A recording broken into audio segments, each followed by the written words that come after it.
Hey besties, welcome back to another episode of the Marketing Millennials.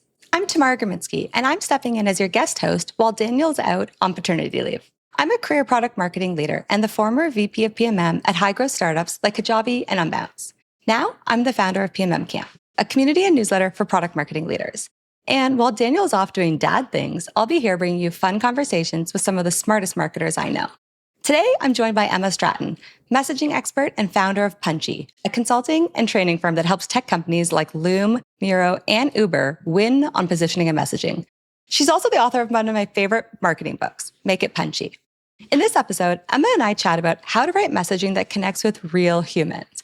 We break down why most messaging falls flat and the difference between leading with features versus leading with value. We'll also talk about Emma's barbecue test, one of my favorite mental models, how to kill jargon before it kills your message, and what it really takes to evolve from marketer to founder. Welcome to the Marketing Millennials, the No BS Marketing Podcast. I'm Daniel Murray, and join me for unfiltered conversations with the brains behind marketing's coolest companies. The one request I tell our guests, stories or it didn't happen. Get ready to turn the f*** up. Emma, welcome to the show. Thank you for having me, Tamara. So fun to be here. So fun. I always love chatting with you. And we have a lot to chat about when it comes down to messaging. As you know, big fan of you and the book. Have it here alongside me. But I think more than anyone else I know, you have seen more messaging in the wild. And I want to know and kind of kick things off today by understanding, what do you think is the biggest reason why messaging falls flat?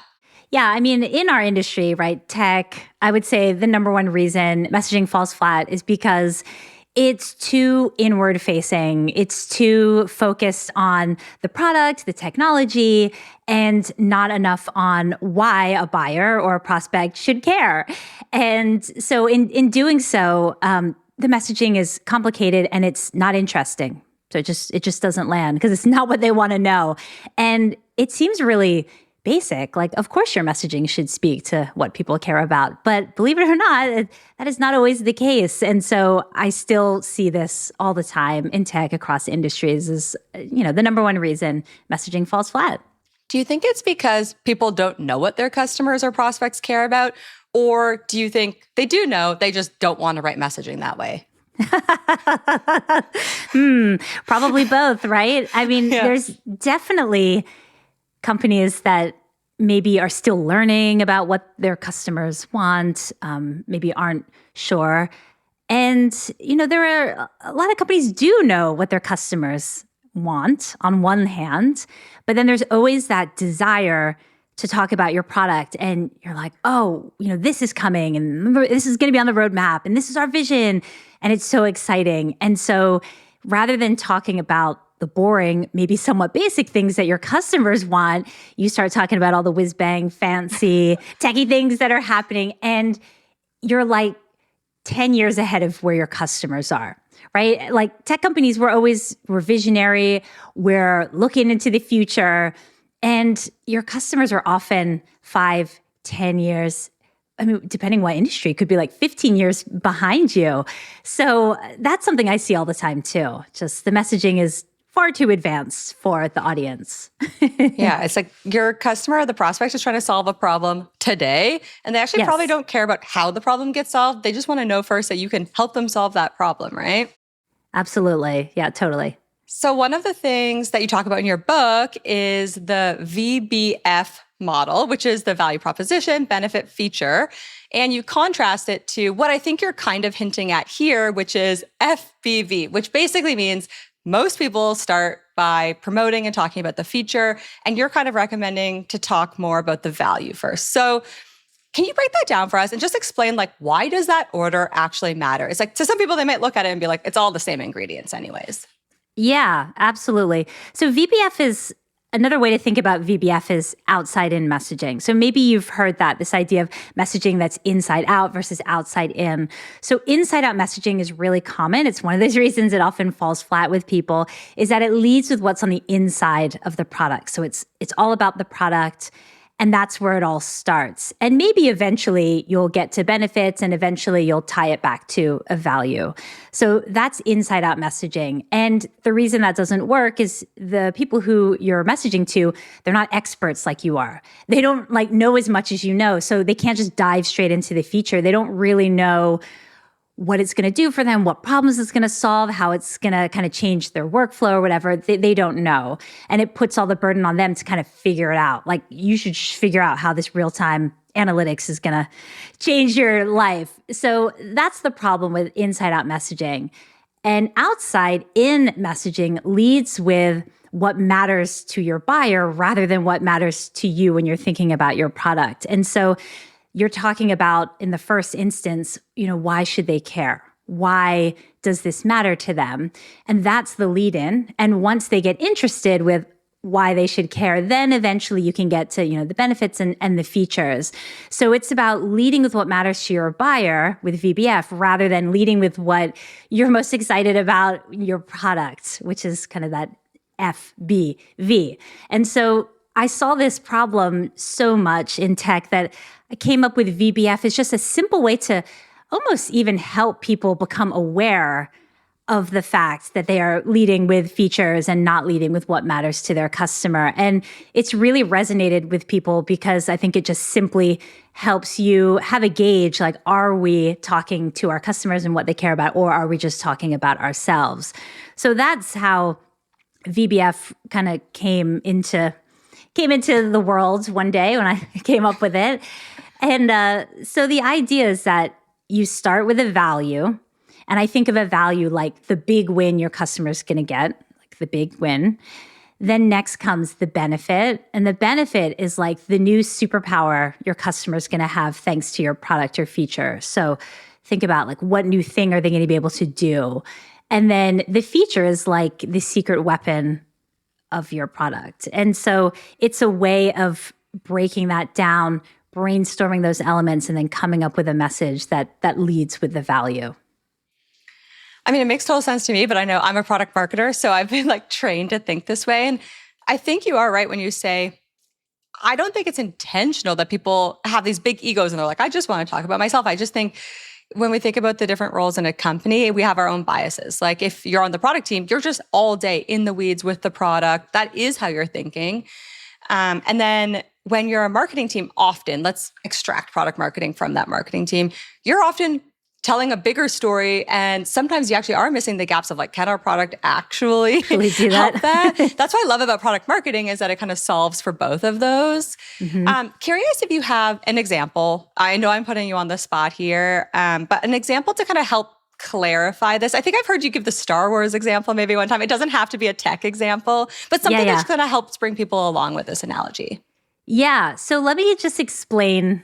I'll do my Star Wars thing, because let's first explain feature, benefit, and value. So these three things often can get mixed up. I've found that people will call a benefit a feature, or value benefit. Yeah. And I think kind of the semantics is part of what makes it so hard. So I just like to define it. So let's start with a feature. So a feature is something special your product does or has.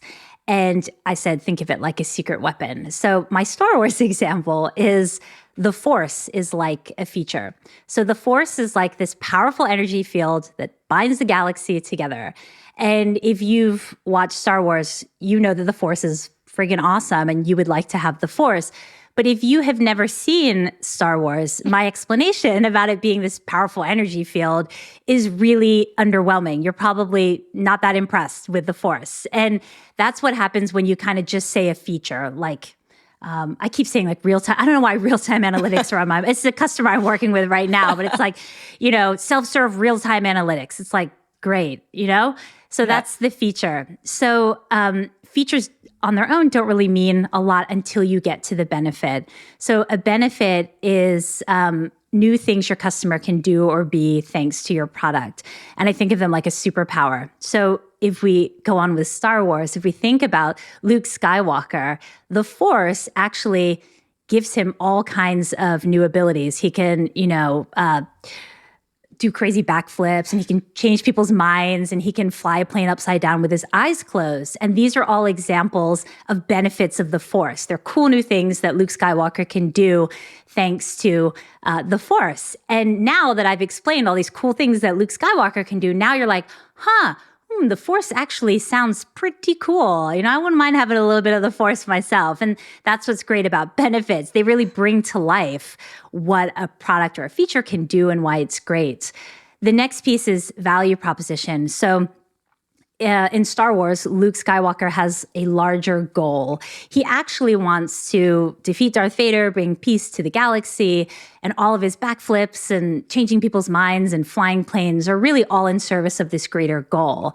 And that's what value propositions are all about. It's about connecting the dots between a product or a feature to meaningful value. So I always say, like, if Luke Skywalker had to go to his boss and get sign off for 5,000 seats of the Force, he couldn't just be like, hey, it'll help you fly a plane with your eyes shut and do backflips, right? He'd have to say, hey, this is actually going to help us defeat Darth Vader and bring peace to the galaxy. And that's why we have value propositions. So features, benefits, value with my silly example. So let's do like another silly example for how it works with VBF. And this is from my book, so you know this one. So say we're talking about a fancy blender, like a Vitamix or something, and the feature is commercial grade blades. So that's my secret weapon. They're very sharp and powerful. So that's my commercial grade blades. And that gives me a superpower of being able to like quickly make smoothies, in a snap. Like I can make a healthy smoothie in a snap. That's my new superpower that I have thanks to these blades. And the big win that I get for that is eating healthier every day. So features, commercial grade blades. Benefit is being able to quickly make smoothies in a snap. And the value is being able to eat healthy every day. So if I had a message, that headline would be, eat healthier every day. Then it would say, quickly make smoothies in a snap, thanks to our commercial grade blades. Now, if we did the reverse, the inside out, the FBV, my headline would be commercial grade blades, and then it would be like, okay, you can make smoothies in a snap and, so that you can be healthier every day. So the values at the end and the headline, which is, let's face it, what 80% of people are actually, reading, and that's it, is just saying commercial grade blades. So am I more interested in, eat healthy every day or commercial grade blades? So that's a silly example of FBV versus VBF. No, I think it's great because sometimes when we're in our heads about like the industries we're in, we can't actually see the framework. And so that's why I loved the Star Wars example. And I think the blender example is great as well. Now, typically, when I'm talking to marketers or I'm seeing people engage with your framework, everyone's bought into this point. And then they're like, but who am I writing the value for? And so, as you know, there's often tension between writing for the champion, writing for the buyer, writing for the end user. Maybe it's like a super complicated deal and there's like 7 people in the buying committee. In your opinion, when you're writing messaging, who should you be writing for? Yeah, it is a complicated one and it really depends on your industry and the way your group is. But typically I always say kind of go for the champion, which is sometimes the buyer, Mm-hmm. So yeah, it's the person who is most motivated to get this through. Like the one who like this is their gig, right? They're bringing this on. So a lot of people often say, oh, but it's the CEO that signs off. Should we be talking to the CEO? And it's like, no, CEO isn't reading all the websites and looking at all the different products. They've asked someone else to do that. So don't write for the CEO. Sometimes people say, well, IT is very important. If IT says no, then we don't get through. Should we talk to the director of IT? And it's a platform or a product that has like nothing to do with IT. It's like, no, don't make everything just for the IT director. And there may be different places where you can have specific messages for specific people as needed. But generally, I think you want to focus on the person who is most, I keep saying motivated. There's a word, I've got summer brain, but there's like a word I'm looking for. It's someone who's most bought into the process. That's the person you want to talk to. They're the ones that are like talking internally, selling internally. So you want to kind of speak to them. But one thing I have found, I mean, depending on the product, sometimes you do want to speak to the user when you're trying to help people understand like what this product is and what it can do. Sometimes it can be helpful to speak to the user, even though someone at the director level or VP might be buying. So I always think when you're not sure who matters most, who is going to be most bought into the process and really pushing you through. And also, we're trying to help people. So who needs to understand this? So those are kind of questions that I tend to ask folks. It's not easy. It's not cut and dry, but that's what I would kind of suggest to folks who are struggling with it right now. I think that makes sense. And I think if we think about application of messaging, most of us would think about the homepage or certainly a website. And in that case, you're 100% right. And if we don't have that initial message right, how can we start to cascade the messages? And so when I think about it as well, I start where you're recommending we start. And then I always ask myself, like, how does my message need to evolve or adapt based on who else might be brought into the conversation? And maybe it is more technical, or maybe it is more business focused, or whatever it might, more value focused if it's just about pricing at some point, if there's an economic buyer. But I do think all of those are hard to get right if you don't have that initial kind of champion messaging right first. Absolutely. Yeah, I think that's a great point. So one of the ways I also see messaging fall flat or go wrong, and this is not just a B2B thing, like it's shocking how often this happens in B2C and consumer as well, is like, it's just super overcomplicated, right? So one of your sayings, I think like the first saying I heard of yours that I was like, I'm going to like this girl, was say it like you would at a barbecue. That's right. That's right. So, first of all, I want to hear the story behind that. Like, how do you remember when you first started using that phrase? Like, where did it even come from? You know, it's so funny. I don't. I actually do not remember that one. It's like it's always been here.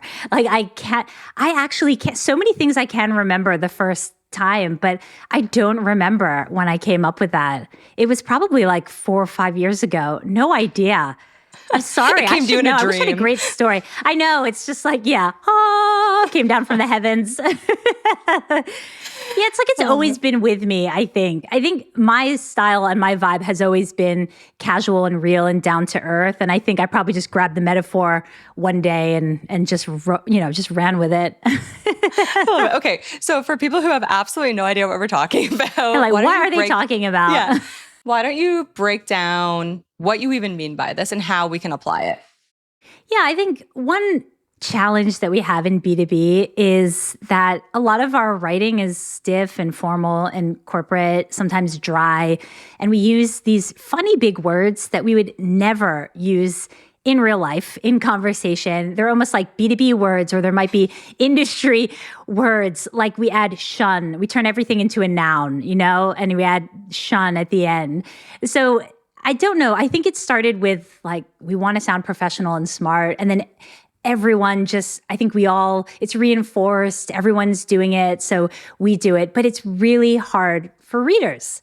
Long sentences, these strange things that we say in B2B. It's not that people aren't smart enough to understand it, but it takes work. It's kind of like wading through mud, reading these sentences with all this kind of corporate language.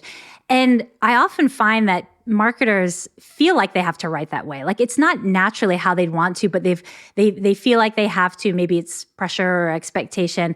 And so I always say, just make it more casual, more conversational.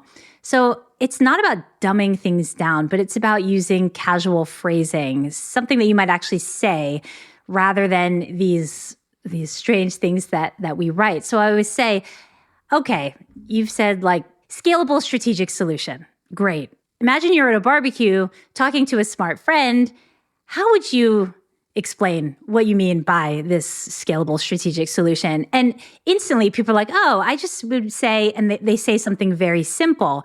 There's something about that mental model of giving them permission to be like, okay, let's just get casual. Like, let's take off the tie. What are you saying? And people come up with really nice, simple language on their own. So it works really well. So I always say, whenever I see like a really kind of jargony statement or something that doesn't make a lot of sense, I ask the person, okay, how would you say that at a barbecue? And then it makes them think. And then they always end up saying something really simple and clear. And then I say, write that instead. It's so clear. It's so easy to understand. So it's definitely a technique that I think helps people, and you can get really quick results from it too. We train this team. I do messaging training for marketing teams, and we had this one team that had a particularly jargony culture, and they did the training, and then they did the barbecue on all of their social campaigns that were going at the moment. And they saw like a measurable lift across all of them when they did that. It's so simple. So say it like you would at the barbecue. Just see if you can make it more casual phrasing. I love that. And I think, I don't remember if you had influenced me to do this or if it was someone else, but one of the things I will often do when I'm doing any kind of writing is I actually will say it out loud. Oh yeah. Because when we're writing things, it's like, it's just in our head. And then you start to say it even to yourself in like an empty room and you're like, that was weird. Or like you see where you stumble and it becomes very obvious where something doesn't sound natural. So that's always my hot tip too. That's a great one. I think that my theory is like all this weird stuff that we type. Okay, like this phrase, I came across this at training and it was value orchestration. It's like, come on. When would you ever say value orchestration? Ever? Yeah. And we just slap these words together. And so I think when we type, it just kind of bypasses like our conscious mind. It just goes straight through and our fingers just start typing this stuff. It's like true. Very reflexive. So you have to kind of stop yourself and think and kind of break the habit. But once you do, it becomes second nature. Yeah, totally. One of the things you talk about a lot, both in the book and at the talks I've seen you give, is like creating human messaging, right? So messaging that resonates with human. And I think we would be remiss not to talk about AI, at least some part in today's conversation. I'm just curious to see from your perspective as someone who, specializes in messaging, specializes in training humans to write messaging. Yes. What do you see as the role of AI? Yeah, so full disclosure, I'm a Luddite. Like I work in tech, but I love my analog life. And so that is how I am. And so I am not like a heavy user of AI. However, I also do not have to put out tons of content. I think if I did have to put out a lot of content each week, I would be a heavy user of AI. But I have, I do use it a bit. And what I like it for is like a thought partner. You're getting stuck in something or getting some ideas to start. But me, I kind of don't like anything it writes. So I'm usually disappointed. I'm like, Yeah, no, I'm the same way. Like, I love it as a thought partner. I love it as like a business strategist. Yes. Even for product strategy, I like it. It's quite good. I don't mind it from a competitive perspective, like help me see some messaging angles that maybe I could take versus this. But every single time I have tried to use it to write, like actually produce good copy, whether it's short form, like a LinkedIn post or a blog post or anything, like I just feel like it doesn't sound like me. And I've tried so many different techniques and even now, like when I'll read other people's newsletters or LinkedIn content or Instagram content, I immediately feel it when it's not human. Like there's just little sayings and it's very off-putting to me. Yeah, you can see it and that kind of AI personality, like it's there. So I'm not a big user of it, but when I do use it, I just approach it the same way I do when I give feedback to my own writers. So I used to be head of a copy department for several companies. And of course I have my own writers. And so I'm always giving feedback and seeing revisions. And so I treat it like that. I see it's the same as a writer, but my writers are, I think, better than AI. But I think the most important thing with AI though, and this is what I have, is to know what good looks like. I think if you don't know what good looks like and you just go in there and you're like, give me some headlines. You're like, great, these are awesome. Because at first glance, they look good, right? I think at first glance, you're like, oh yeah, snappy, punchy, like it looks good. And then you but maybe it's not quite right. That's not quite what you're supposed to be talking about, or it's not right. There's like a strategic element to messaging. Like, are you talking about the right thing? Is it in the right way? So I think it's so important to know what good looks like, to be very clear on what the message or the headline, the copy is supposed to be about. And so so that has that foundation. And then sure, you can let AI just do a million revisions until you like what you see. But that's the most important thing. And I think that's the thing I'm worried about going away is like, how do you know what good looks like if we only use AI and you never wrote? Because I know what's good because I write. So that's an existential question among many that I have. No, same. I heard someone describe ChatGPT as an eager intern.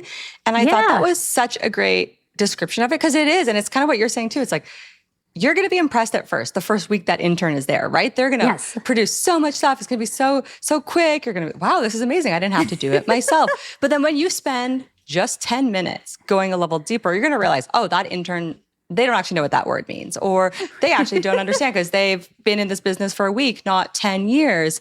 And it is that same mindset. And so I think there is, to your point around training, I think it's like, we shouldn't not use it, but we need to almost manage it the same way you would manage an intern, right?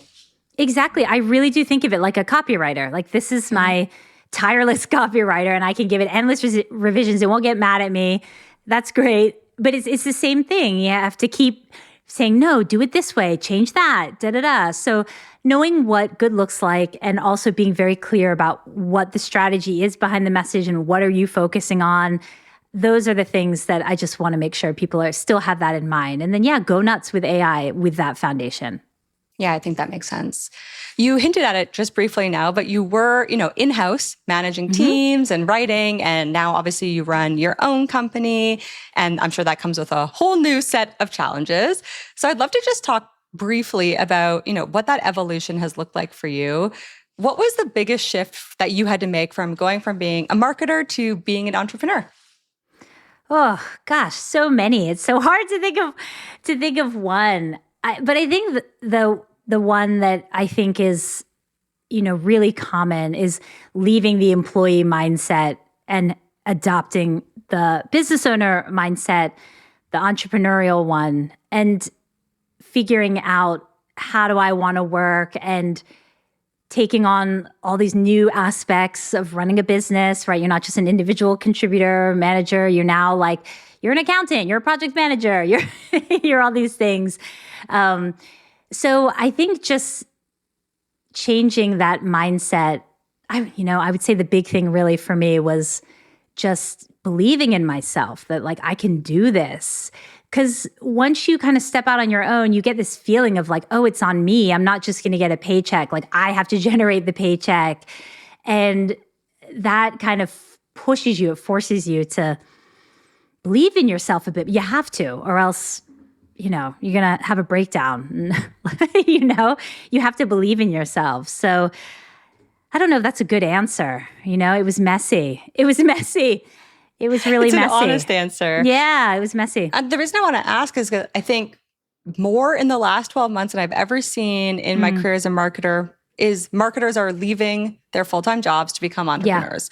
Yeah. And maybe they're not calling themselves entrepreneurs. Maybe they're saying, I'm a fractional marketer now, or I'm a fractional CMO, or I do marketing consulting, but I've never seen it at the rate that I have. And part of that is I think people are more aware of the lifestyles they want to create. Part of it is, of course, a result of some of the instability and the layoffs.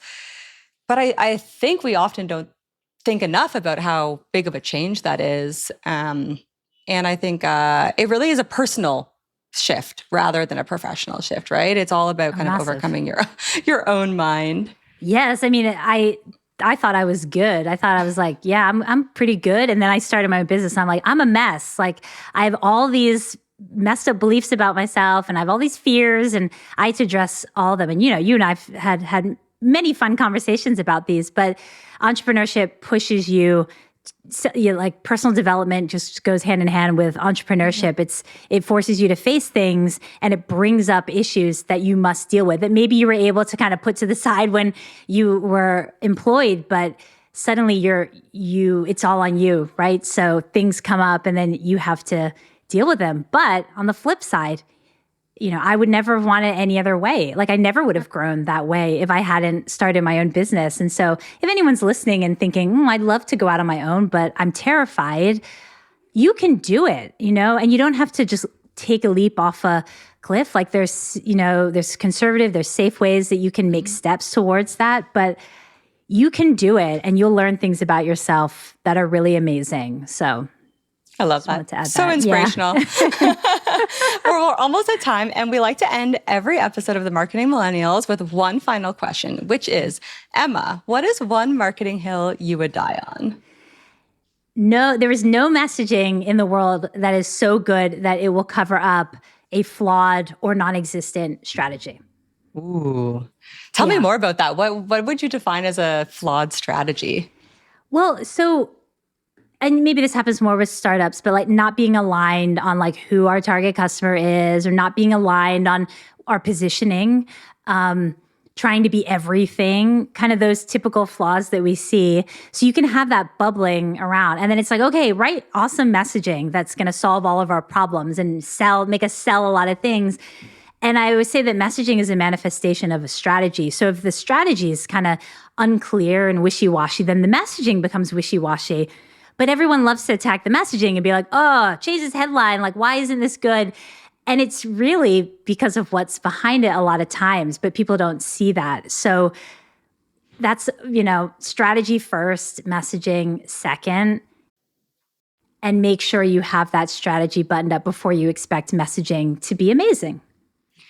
I actually love that so much. And it's actually one of the reasons why when I was working full-time in tech, I went the C-level route to chief strategy officer rather than chief marketing officer. Because I was like, I will never be effective at marketing this thing and owning marketing if I don't work somewhere where the strategy is like completely buttoned up. And so I definitely share that philosophy.